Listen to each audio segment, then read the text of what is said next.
Hezký předpůlnoční čas vám všem, kteří zůstáváte ve společnosti ČT24. Dnes začnu možná trošku netradiční otázkou. Schválně, kolik znáte podle jména strojvůdců v Česku? A asi se nebudu plést, pokud budu tipovat, že buď žádného, anebo v případě, že máte dobrou paměť, tak jednoho konkrétního. A ten jeden se jmenuje Jiří Šindelář, sedí tady naproti mě, přeji mu dobrý večer. Dobrý večer. A vás ještě možná vybavím dalšími informacemi. Jeho jméno se totiž objevilo zhruba před 2 měsíci v desítkách článků a reportáží. Bohužel téma to bylo víc než smutné. Jiří Šindelář řídil vlak, před kterým se ve Studénce zřítil most. Železničáři doteď mluví o zázraku. Díky jeho pohotovosti, kdy stačil během 6 vteřin snížit rychlost železného kolosu na kolejích z těch zhruba 135 km na 90 km v hodině, tak zachránil totiž možná desítky životů, ale přesto 8 lidí za chyby stavbařů životem zaplatilo. No a přestože Jiří Šindelář po nehodě prohlásil, že už nikdy nesedne do lokomotivy, tak teď své rozhodnutí nevím, jestli změnil, anebo mění pomalu a chystá se na první jízdu a možná i o tom promluví v tom dnešním předpůlnocí. Takže dobrý večer ještě jednou. Dobrý večer. Já jsem se chtěl, Jiří, zeptat na začátek, jak vám bylo na dovolené, protože jsem po té nehodě četl, po té, co jste se dal dohromady zdravotně, že se strašně moc těšíte na dovolenou. A to měla být moje první otázka. Vy jste mě teď 5 minut před začátkem pořadu řekl, že žádná ještě neproběhla. Žádná neproběhla, bohužel teda ještě jsem ve stavu nemocných a ještě ta psychika a vůbec není ještě to v tom stavu, jak to bylo před tou nehodou. No. Nicméně asi se shodneme, že... Takže určitě jakmile to pomine, takže si tu dovolenou udělám. Když půjdeme úplně postupně a hodně ze široka, první otázka, která se nabízí, jak dlouho jezdíte, kdo vás vlastně přivedl na dráhu, jaké byly ty začátky? No, jezdím 35 let a na dráhu jsem se dostal přes svého strýce, který byl také strojvedoucí ještě na parních lokomotivách a mě teď napadl jeden z reklamních sloganů, který jsem viděl, který zněl poetika svého druhu, železnice poetika svého druhu, když mluvíte o parní lokomotivě. Parní lokomotivách a později vykonával funkci strojmistra v Praze Vršovicích a ten mě vlastně přivedl do depa jako 15letýho kluka a v té době jsem k tomu vlastně čuchnul a už jsem u toho zůstal. Tak kdybych řekl slovní spojení láska na celý život, tak by mě někdo mohl podezírat, že používám klišé, ale v tomhle případě to určitě klišé není, protože těch 35 let za mašinou, abych použil ten výraz, tak mluví samo za sebe. Musí v tom být, musí se z toho stát aspoň z polovičky koníček v této profesi a pak u toho člověk vlastně vydrží tak dlouho. Pouštěl jste si vláčky? Měl jste malou železnici, když jste byl malý? Pouštěl jsem si vláčky, měl jsem malou železnici, ale ne, že bych jako tomu propadl. Teď nemám doma vůbec nic. A vaše děti třeba, když vůbec jste vychovával? Moje vnučka nejmenší. Tak se to možná vrací o jednu generaci. Ta miluje vláčky.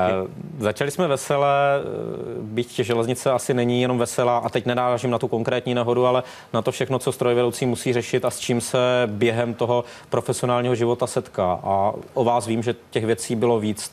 Není to jenom studenka, ale člověk musí řešit nejen příjemné věci tedy v rámci toho zaměstnání. No, strojvedoucí má bohužel tohleto zaměstnání je takový, že je pestrý, že samozřejmě každý strojvedoucí je nejradši, když jde domů včas a zdravý, jak se říká, ale bohužel teda se vyskytnou i trošku adrenalinové situace, kdy strojvedoucí musí prostě v okamžiku a bezpředmětně prostě řešit situace, nemá čas, na to musí rozhodnout a musí se rozhodnout hlavně dobře.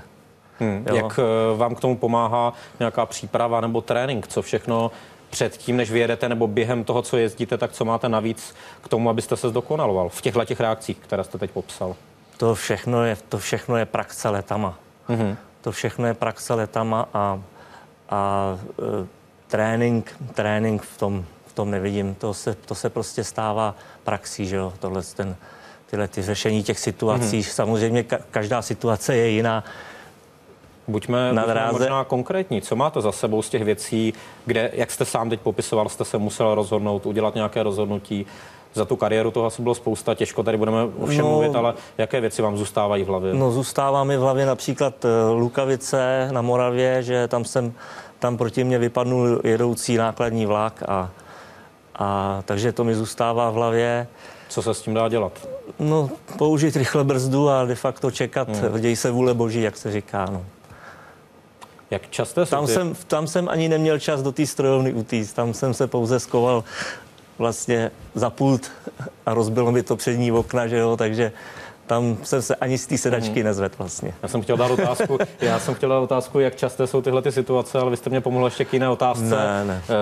Takže tu dám možná první. Dá se tedy říct, že jste, a omlouvám se opět za to možná klišé trošičku, ale že jste dítko štěstěny, když takhle popisujete, co se vám stalo v Lukavici. Diváci už vědí od začátku, co se stalo ve Studence a sedíte tady s úsměvem. Dítko štěstěny. Já vám na to neodpovím, protože já bych to asi... Nevím, na to se nedá odpovědět. Jste pověrčivý? Nejsem pověrčivý, ale teď vám na to neodpovím. 8.8.2008. Ty, jak se někdy říká, osudové osmičky, ale to nebyla taky jediná symbolika té nehody ve Studence. Vy jste tam měl víc takových různých číselných hrátek. Ten den toho bylo podstatně víc. Teda, co ještě? Jestli si na ně vzpomínám, tak to bylo, začalo to v Bohumíně, když jsem si za 48 korun koupil sportku. Čili na konci osmička. Přijel rychlík 108, lokomotivu jsem měl 2018, číslo železniční stanice Bohumín končí na 248. A do toho ještě datum tedy? Do toho ještě datum 8.8.2008. No a další taková hra s čísly a velmi neveselá hra s čísly, tak souvisela s tou danou lokomotivou. Vy jste s ní měl problémy dvakrát v minulosti, jestli si dobře vzpomínám. Dvakrát předtím na stejném vlaku ještě dokonce. Co se stalo?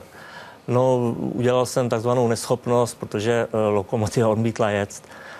Dvakrát mi nastal zkrat na lokomotivě. Na té konkrétní lokomotivě, na tom samém vlaku, na vlaku 108 Comenius a de facto v úseku mezi Ostravou a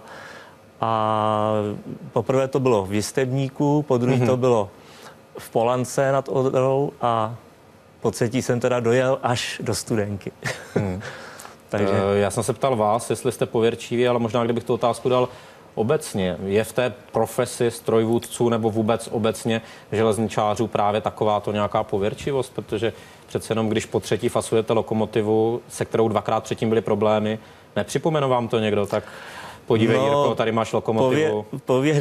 Pověrčivost, nevím, jestli to je pověrčivost, ale myslím si, že u profese strojvůdce je to takový poloviční zákon, že když se něco přihodí mimořádného ve směně, tak se říká, že se to stane něco jiného po druhý a do třetice všeho dobrýho, jak se říká. Takže každý strojvůdce mi tohleto určitě potvrdí, že vždycky, když se něco mimořádného přihodí přes směně, tak dvakrát po sobě určitě se to zase... Nemusí to být zrovna ten samý případ, ale prostě vždycky se něco stane nepříjemného. Možná pojďme se podívat na to, jak se člověk stane strojvůdcem takto vytíženého vlaku, jako je ve vašem případě Eurocity Comenius, ale vůbec tady těch skutečně dálkových mezinárodních spojů. Předpokládám, že k tomu vede dlouhá cesta. Když bych měl dát jakýsi podobný příklad, tak proto, aby člověk mohl být pilotem dopravního letadla, tak také musí projít obrovským výcvikem. Jak je to u vás a čím jste musel projít? No, jak se stane člověk strojvůdcem? Buď to si splní svoje dětské přání, že prostě chce být strojvedoucí. Nicméně skočím vám do řeči, určitě nezačne hned jezdit tady tyhle ty rychlíkové spoje, takže jak to je ta hierarchie na železnici? A nebo teda k tomu čuchne a tam si myslím, že asi na věku nerozhoduje, že jo, ale co je podstatný teda, tak musí teda být po zdravotní stránce absolutně fit a po psychický, že jo, pak ho čeká teda řada učení, řada zkoušek, všema musí projít celým depem, musí se podívat do všech provozů depa.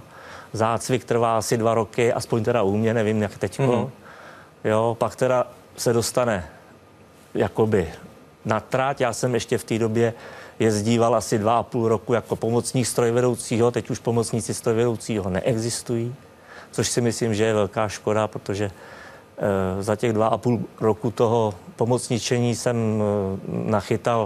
nachytal podstatně víc zkušeností, prostě, které jsou k nezaplacení. No a pak se dostane na místní výkony, to znamená zálohy, nějaký čas stráví na zálohách, na posunu, že jo, pak se rozjede po Praze, pak se dostane na nějaký osobní dopravu, nákladní dopravu, nějaký logálky a postupně prostě se takhle propracovává. Samozřejmě nesmí mít žádný průšvihy, že jo, musí dělat pořádně. A jak je to náročné povolání psychicky?